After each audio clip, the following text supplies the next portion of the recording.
The Chinese Foreign Ministry insists that, when speaking to the Wall Street Journal, that Beijing has sovereignty over Pag-asa Island, saying the presence of Chinese vessels in the area is, quote, beyond reproach. President Duterte earlier called out China, telling them to lay off the island, and warned that he is ready to order the military to prepare for a suicide mission.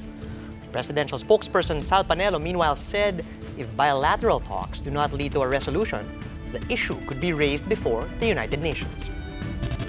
2 Russian Navy destroyers docked in Manila yesterday for a 5-day goodwill exercise with the Philippine Navy amid heightened tensions in the South China Sea. This is the 6th Russian Navy port call since President Duterte took over the office in 2016.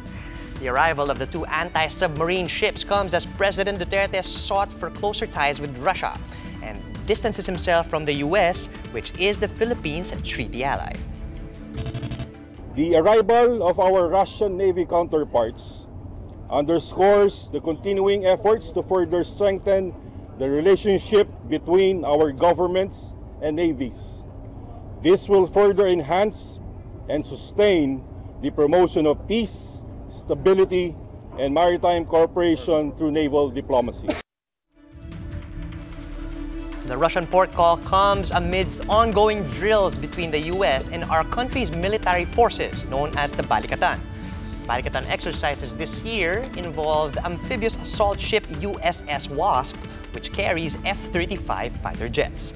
Filipino and American soldiers will take part in war games aimed at improving cooperation in humanitarian response and external threats. The Department of Education and the Department of National Defense are planning to implement mandatory ROTC in 100 pilot schools in the country. That's after Senator Win Gatchalian said that the bill cannot be passed in the 17th Congress.